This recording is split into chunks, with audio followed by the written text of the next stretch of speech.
சத்துருக்கள் ஏன் என் நிமித்தம் சந்தோஷப்படுகிறார்கள்? வாசிக்கலாம். சங்கீதங்களின் புஸ்தகம் 13ஆம் அதிகாரம். சங்கீதங்களின் புஸ்தகம் 13ஆம் அதிகாரம் 4ஆம் வசனம் இவண்ணமாக சொல்கிறது. சங்கீதங்களின் புஸ்தகம் 13ஆம் அதிகாரம் 4ஆம் வசனம் இவண்ணமாக சொல்கிறது. அவனை மேற்கொண்டேன் என்று என் பகைஞன் சொல்லாதபடிக்கும், நான் தள்ளாடுகிறதினால் என் சத்துருக்கள் கலிகூறாதபடிக்கும் இப்படி செய்தருளும். இங்கே வேதவசனம் சொல்கிறது, சத்துருக்கள் கலிகூறாதபடி இப்படி செய்யும். முதலாம் வசனத்தை வாசிக்கும் பொழுது மறுபடியும் முதலாம் வசனத்தை தயவு செய்து வாசியுங்கள். கர்த்தாவே, எதுவரைக்கும் என்னை மறந்திருப்பீர்? எதுவரைக்கும் உம்முடைய முகத்தை எனக்கு மறைப்பீர்? இங்க வேதவசனம் சொல்கிறது, சத்துருக்கள் எப்பொழுது கலிகூறார்? தேவன் தம்முடைய முகத்தை மறைக்கும் பொழுது. ஏசாயா 48ஆம் அதிகாரம் சொல்கிறது, அற்ப காலம் உண்ட கோபத்தினாலே இமை பொழுது உன்னை கைவிட்டேன், உன்னை மறந்தேன் என்று ஆண்டவர் சொல்லுகிறார். இமை பொழுது உண்டாக அந்த காரணத்துக்கு காரணம் என்ன? ஏன் ஆண்டவர் நம்மை கைவிடுகிற அளவு, நம்மை வெறுக்கிற அளவு ஒரு சூழ்நிலைக்குள்ளே அவர் தள்ளப்பட்டார் என்று சொல்லி நீங்க பைபிள்ல வாசிக்கும் பொழுது அழகாக சொல்கிறது பாருங்கள். ஓசியா தீர்க்கதரிசியின் புத்தகம் 4ஆம் அதிகாரம் 6ஆம் வசனம் சொல்கிறது, என் ஜனங்கள் அறிவில்லாமையினாலே சங்காரமாகிறார்கள். நீ என் வேதத்தை மறந்தாய், ஆகையால் நானும் உன் பிள்ளைகளை மறப்பேன். எனக்கு அன்பானவர்களே, இன்னைக்கு வாழ்க்கையிலே ஆண்டவர் எப்பொழுது ஒரு மனிதனை மறக்கிறார், எப்பொழுது வாழ்க்கை வெறுக்கப்பட்ட வாழ்க்கையை வாருகிறது என்றால், சங்கீதக்காரன் சொல்கிறான், வேதத்தை மறக்கிற மக்களை நான் பார்க்கும் பொழுது, வேத வல்லமை உணாதவர்களை பார்க்கும் பொழுது அவன் நிமித்தமாய் நான் வைராக்கியம் அடைகிறேன். அவன் நிமித்தமாய் எனக்கு பக்தி வைராக்கியம் உண்டாக்குறது. எனக்கு அருமையானவர்களே, இந்த கடைசி காலத்திலே நாம் திரும்ப வேண்டிய ஒரு இடம் உண்டு. Back to the Bible, back to the word of God.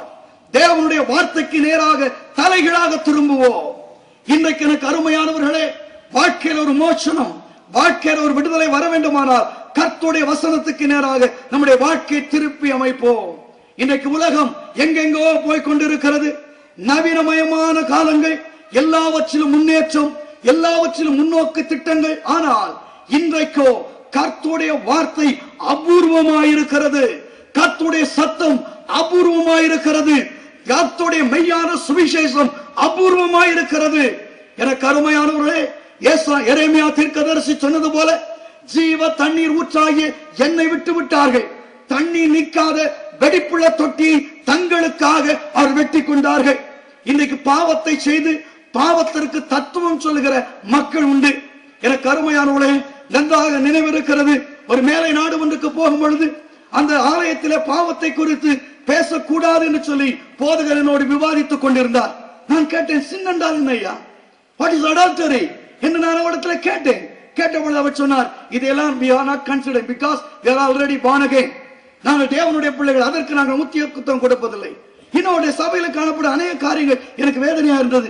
இதெல்லாம் அப்படி ஏன் நடக்கிறது அவர் சொன்னார், நாம் மற்றவருடைய அனுமதி இல்லாமல், மற்றவர்களோடு கூட நமக்கு உடன்படாமல் அவர்களை இன்பத்துக்கு அழைக்கும் பொழுது அது பாவம், அது பாவம். இருவரும் உடன்பட்டு எப்படி வேண்டுமானாலும் இருக்கும் பொழுது அது பாவம் அல்ல. இப்படிப்பட்ட நவீனமயமான ஆக்கப்பட்ட முறைகேடான வாக்குவாதங்கள், போதனைகள் இன்றைக்கு ஆய்கொண்டிருக்கிறது. இயேசு வருகிறார் என்று சொல்கிற நம்முடைய வாழ்க்கை, இயேசு வருகிறார் என்று பிரசங்கிக்கிற தேவனுடைய பிள்ளைகளுடைய வாழ்க்கை, இயேசு வருவதற்கான அடையாளங்களை காண்பிக்க வேண்டும். ஆண்டவர் வருகிறார் என்று சொல்லி நானும் பல்நோக்கு திட்டத்தோடு பல கோடிகளுக்கு திட்டத்தை வைத்துக் கொண்டு இயேசு வருகிறார் என்று சொன்னால் என்னை காண்கிற மக்கள் என்ன நினைப்பார்கள்? ஒரு சின்ன பையன் அந்த ஆலயத்திலே கேட்டது போல, ஐயா நீங்கள் இயேசு வருகிறார் என்று சொல்கிறீர்களே, இத்தனை ஆயிரம் கடன் இருக்கிறது, இப்படி கட்டுவேன் என்று சொல்லும் பொழுது இயேசு எப்பொழுது ஐயா வருவார்? உங்க கடன் தீர்ந்த பிறகுதானே, ஆகவே கொஞ்ச காலம் நானும் என் தொழிலுக்கு போய்விட்டு வருகிறேன் என்பது போல இருக்கிறது. எனக்கு அன்பானவர்களே, இனி காலம் சொல்லாது. இந்த நாட்களே சுத்த சுவிசேஷத்திற்கு திரும்புவோம். ஆண்டவர் இந்த உலகத்தை மறுபடியும் ராஜாதி ராஜனாக அவர் ஆள வருகிறார். எனக்கு தெரிந்தபடி எனக்கு அன்பான தேவனுடைய பிள்ளைகளே, உலகத்தை நியாயந்திருப்பது என்ன? வேதம் அழகாக சொல்கிறது. யோவான் எழுதிய சுவிசேஷம் 12ஆம் அதிகாரத்தில் என் ஆண்டவர் சொல்லுகிறார், 40 சொல்லிக்கொண்டே வருகிறார். நியாய தீர்ப்பு எப்படி உண்டாகும் என்பதை சொல்லிக்கொண்டு வரும் சொல்கிறார். நான் உங்களை நியாயந்திருப்பதில்லை, நான் சொன்ன இந்த வசனங்களே கடைசி காலத்திலே உங்களை நியாயம் தீர்க்கும் என்பதை அறிந்து கொள்ளுங்கள் என்று சொன்னார். உங்கள் கையில் இருக்கிற வேதாகமம் தான் உங்களுடைய நியாய தீர்ப்பு புஸ்தகமாக மாறப்போகிறது. பிரசங்கிகள் மாறலாம், அற்புத அடையாளங்கள் மாறலாம், தீர்க்கதரிசிகள் மறையலாம், ஆனால் மறையாது ஒன்று உண்டென்றால் கர்த்தருடைய வசனம். ஹல்லேலூயா! கர்த்தருடைய வசனம் ஜீவன் உள்ளது, வல்லமை உள்ளது. வானமும் பூமியும் ஒளிந்து போகும், ஆனால் கர்த்தருடைய வாயிலிருந்து புறப்படும் ஒவ்வொரு வார்த்தையினுடைய உறுப்பாயினும் மாறி போவதில்லை. நீ கர்த்தருடைய வார்த்தை பக்கமாக திரும்புவோம். நமக்கு தேவை கர்த்தருடைய வார்த்தை. கர்த்தருடைய வார்த்தையின்படி நடக்கிற உத்தம மார்க்கத்தாரை தேவன் நேசிக்கிறார். நீ கர்த்தருடைய வேதம் உன்னுடைய வீட்டிலே உண்டா? உன் வாழ்க்கையிலே உண்டா? அனிதனும் தேவனுடைய வசனத்தை நீ வாசிக்கிறாயா?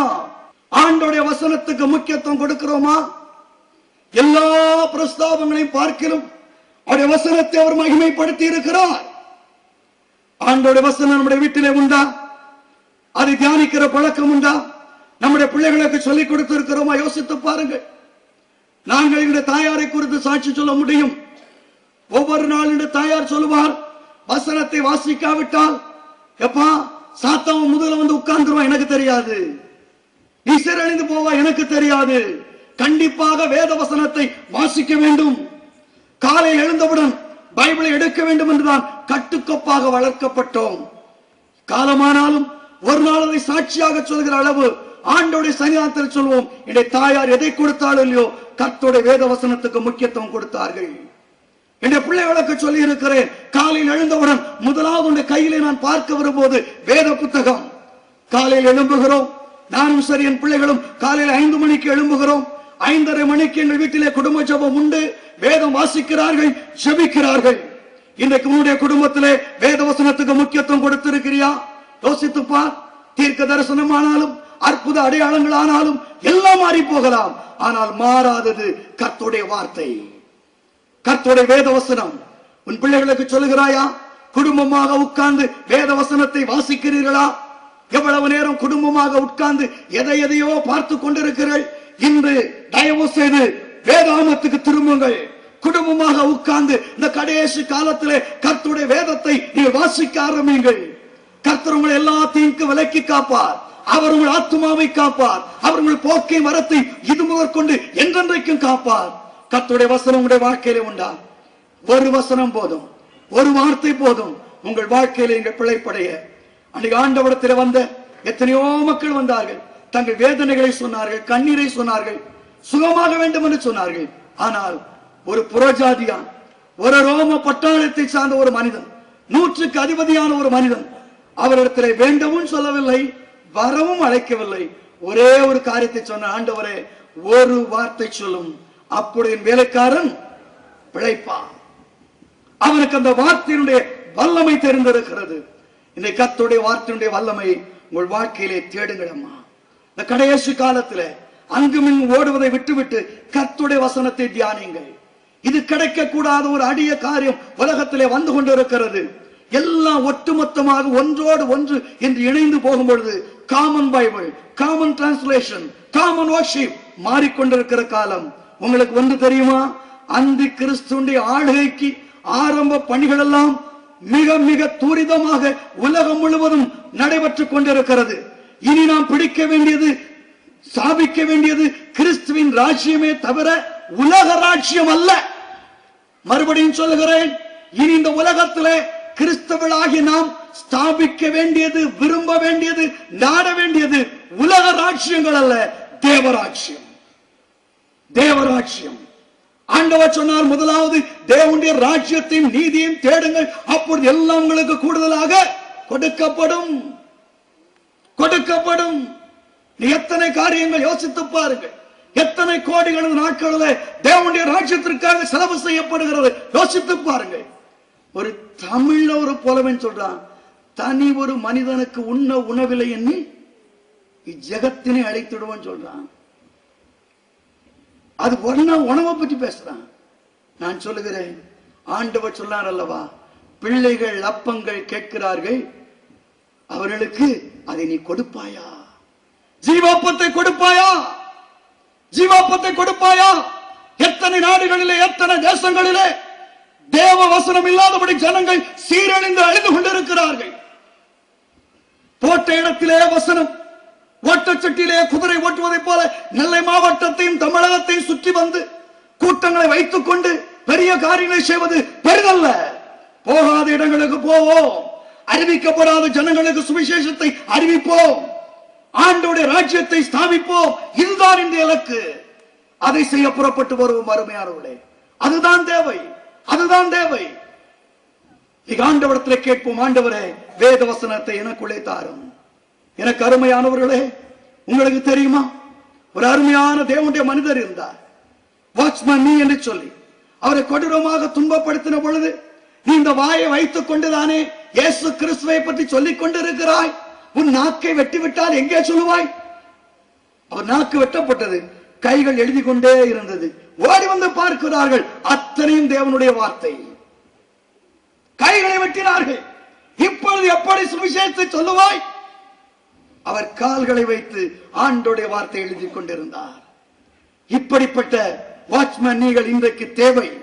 இப்படிப்பட்ட தேவனுடைய பிள்ளைகள் இந்த காலத்தின் அத்தியாவசிய தேவையாயிருக்கிறார்கள். மேடை பிரசங்கியார்கள் தேவையில்லை. கர்த்தருக்காக எழும்பி புறப்படுகிற தேவ பிள்ளைகள் இந்த இலக்கு. நீ அவைகளில் ஒருவனாக இருப்பாயா? ஆண்டோடைய வேத புத்தகமே, நான் நேசிக்கிற ஜீவ புஸ்தகமே, இது எனக்கு போதும் என்று சொல்லி நீ புறப்பட்டு போ. உன் வாழ்க்கை ஆண்டவர் பலமாக மாற்றுவார்.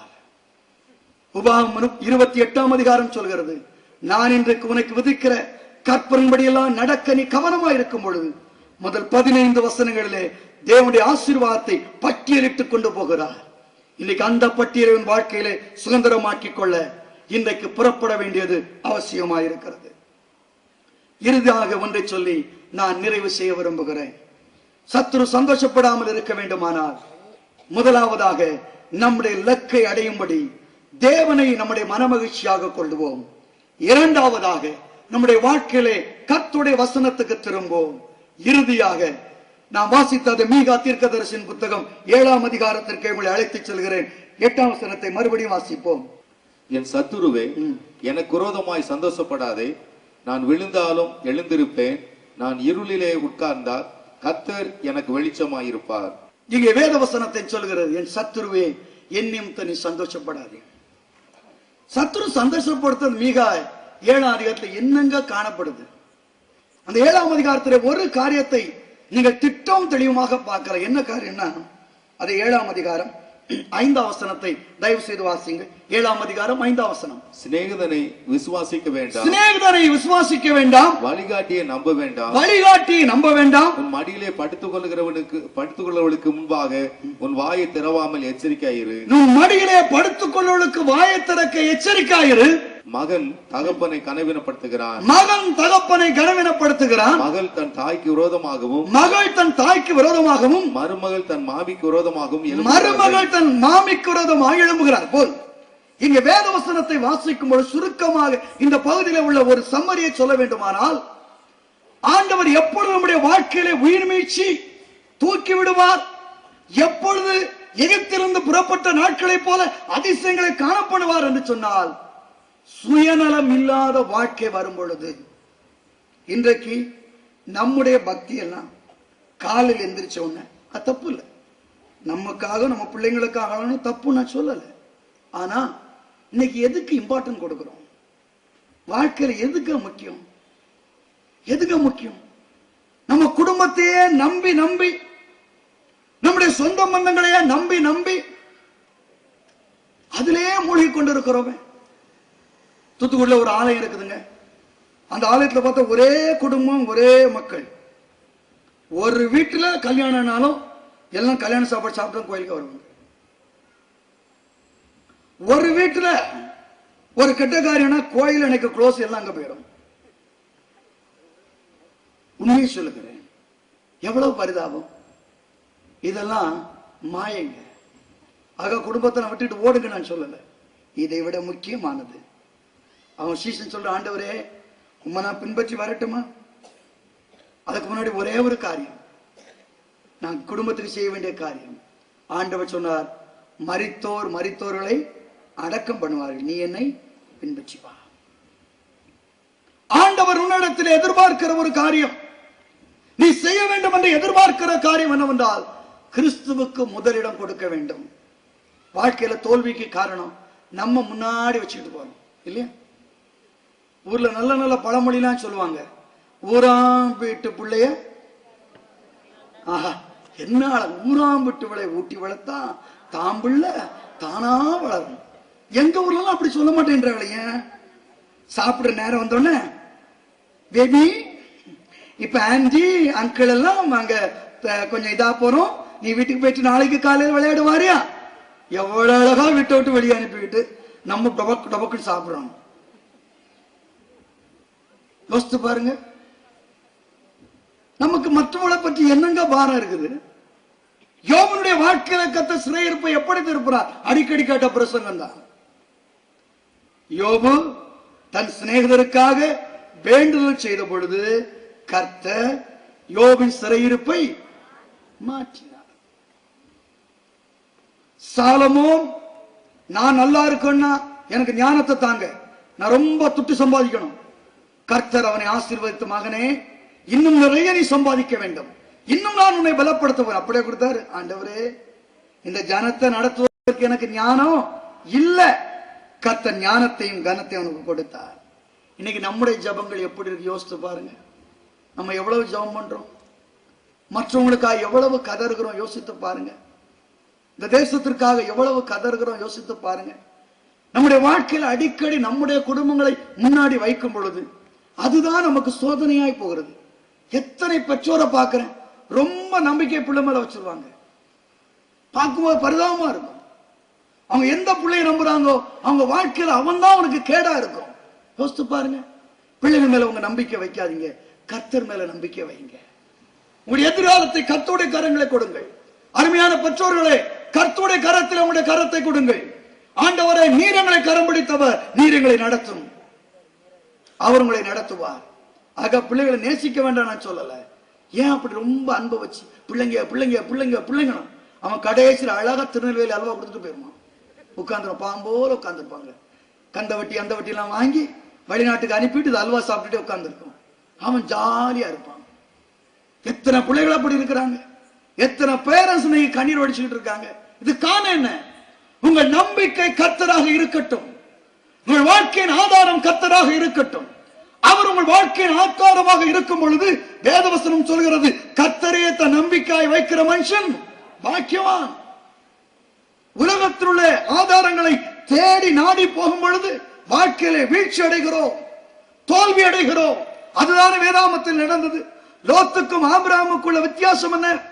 லோத்து உலக ஆதாரங்களை தன் நம்பிக்கையாய் கொண்டு அவன் சோதோம் குமாரா பட்டணத்திற்கு போனான். சோதோம் குமாரா பட்டணத்திலிருந்து அவன் துரத்தி அடிக்கப்பட்டான். ஆபிரகாம் காணாத தேவனை விசுவாசித்து காணாத தேசத்திற்கு அவன் புறப்பட்டு போனான். அவன் பொன்னும் வெள்ளியுடைய சீமானாய் கர்த்தர் அவனை மாற்றினார். உன் வாழ்க்கை ஆண்டவர் மாற்றி அமைக்க விரும்புகிறார். உன்னுடைய சரித்திரத்தையும் ஆண்டவர் மாற்றி அமைக்க விரும்புகிறார். உன்னுடைய பிள்ளைகள், வாழ்க்கை, குடும்பம், என் வீடு என்பதை விட்டுவிட்டு தயவு செய்து தேவனே நீர்தான் என்னுடைய நம்பிக்கை, என் சிறுவயது முதற்கொண்டு நீரே என் நம்பிக்கை, நான் எதற்காக காத்துக் கொண்டிருக்கிறேன், எதிர்பார்த்துக் கொண்டிருக்கிறேன், நீரல்லவா என்று சங்கீதக்காரன் சொல்லுகிறானே. ஆண்டவரை உங்கள் நம்பிக்கையாய் கொள்ளுங்கள், ஆண்டவரை நம்பிக்கையாய் கொள்ளுங்கள். இந்த உலகம் எல்லாம் மாயை, உலகத்தின் காரியங்கள் எல்லாம் மாயை, உலகத்தின் வேஷங்கள் எல்லாம் மாயை, நட்பு பாசங்கள் எல்லாம் மாயை. அவைகளெல்லாம் மறைந்து போய்விடும், அவைகளெல்லாம் மறைந்து போய்விடும். ஒரு தடவை எனக்கு நன்றாக ஞாபகம் இருக்கிறது. தேனி மாவட்டத்திலே ஊழியத்திற்காக புறப்பட்டு போகும் பொழுது வாகனம் சென்று கொண்டிருக்கும் பொழுது ஒரு மனிதர் குறுக்காக வந்தார். அப்பொழுது காரை நிப்பாட்டி விட்டு அப்பொழுது வாகனத்தை விட்டு என்னுடைய டிரைவர் அவனை அந்த மனிதரை சத்தம் போட்டார். அப்பொழுது காரை நிப்பாட்டின பக்கத்துல இருந்து ஒருத்தர் வந்து அவர் கையை பிடிச்சு கொண்டு போற பார்த்த உடனே கொஞ்சம் நிப்பாட்டும் அவர் சொல்றாரு, ஐயா இந்த மனுஷன் பாவம், ஐயா இந்த மனுஷன் பாவம். இவர் தாசில்தாரா, அந்த ரிட்டையர்ட் பட்டவர். தன் பிள்ளைங்களெல்லாம் ரொம்ப கஷ்டப்பட்டு செல்லம் கொடுத்து வளர்த்து பிள்ளைங்களெல்லாம் வெளிநாட்டுல இருக்கிறாங்க. மனைவி இறந்து போச்சு, இவரை கவனிக்க யாருமே இல்லை. ஒரு லெட்டர் கூட போட மாட்டாங்க, யாரும் திரும்பி பார்க்க மாட்டாங்க. ஆனா பாவம் போல ரோட்ல நடந்துட்டு போறாரு. எத்தனை பெரியோர்களை பார்க்கிறோம், எத்தனை ஆதரவற்றோர் நிலங்கள் இன்னைக்கு நிரம்பி வழிகிறது. அன்பான சகோதரனே, உன் வாழ்க்கை யோசித்துப்பார். உன் வாழ்நாள் நீடித்திருப்பதற்கும் நீ நன்றாயிருப்பதற்கும் உன் தகப்பனையும் தாயையும் கனம் பண்ணுவாயாக, கனம் பண்ணுவாயாக. ஆண் பிள்ளைகளாய் இருந்தால் கண்டிப்பாக பெற்றோருக்கு செய்ய வேண்டிய கடமைகளை செய்ய வேண்டும். அன்பு பெற்றோர்களை உங்களுக்கு சொல்கிறேன், கர்த்தரை நம்புங்கள், கர்த்தரை நம்புங்கள். கர்த்தரை நம்புகிறவன் என்றென்றைக்கும் அசையாத சீயோன் பர்வத்தை போல இருப்பார். அவர் ஒரு நாளும் உங்களை மறக்கவும் மாட்டார், கைவிடவும் மாட்டார்.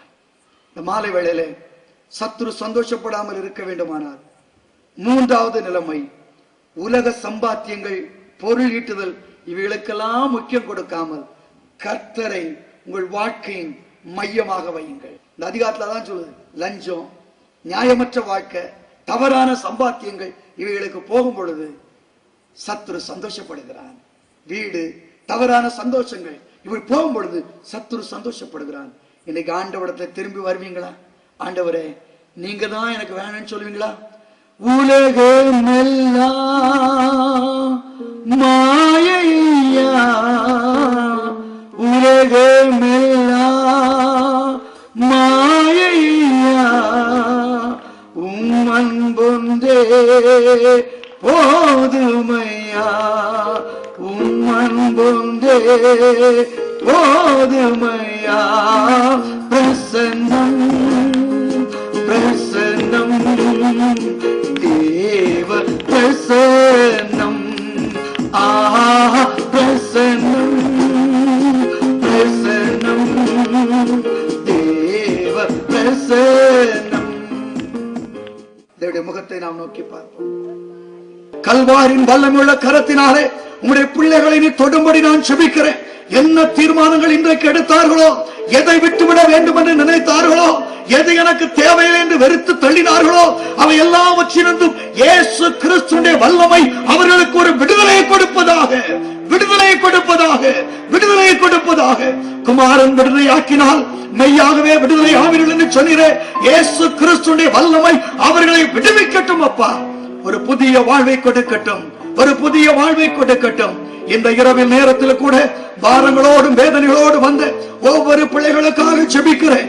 ஆண்டவர் சஞ்சலத்தோடு வந்த பிள்ளைகளுக்காக செபிக்கிறேன். விசேஷ விதமாக தகப்பனே, என் உள்ளத்தில் ஆழமாய் உணர்த்தப்படுகிற நான் என் அருமையான பெற்றோருக்காக செபிக்கிறேனப்பா.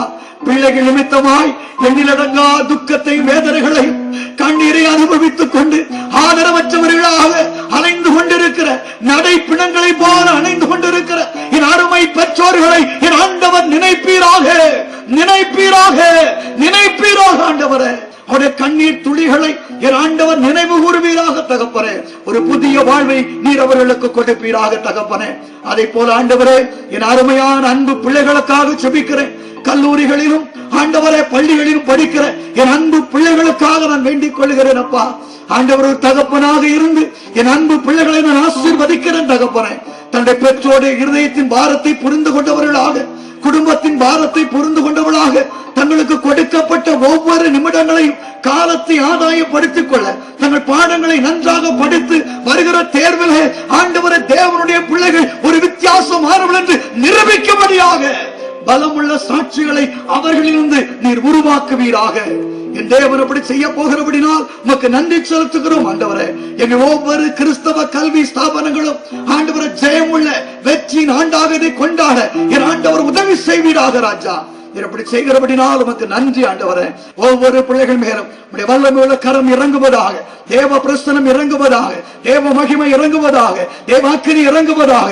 ஹல்லேலூயா. உம்முடைய அக்கினி இறங்குவதாக, உம்முடைய அக்கினி இறங்குவதாக.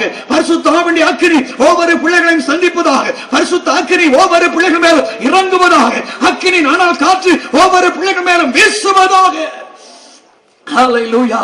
Thank you Lord. Thank you Lord. பரிசுத்த ஆவியானவரே, உம்முடைய வல்லமையின் பிரசன்னம் ஒவ்வொரு பிள்ளைகளையும் சந்தித்துக் கொண்டிருக்கிறபடினால் உமக்கு நன்றி, உமக்கு நன்றி, உமக்கு நன்றி ஆண்டவரே. ஒவ்வொருவரையும் ஆண்டவரே உமக்காக பலம் கொண்டு திடமனதாய் இருக்க கர்த்தர் உதவி செய்கிறபடினால் உமக்கு நன்றி ஆண்டவரே.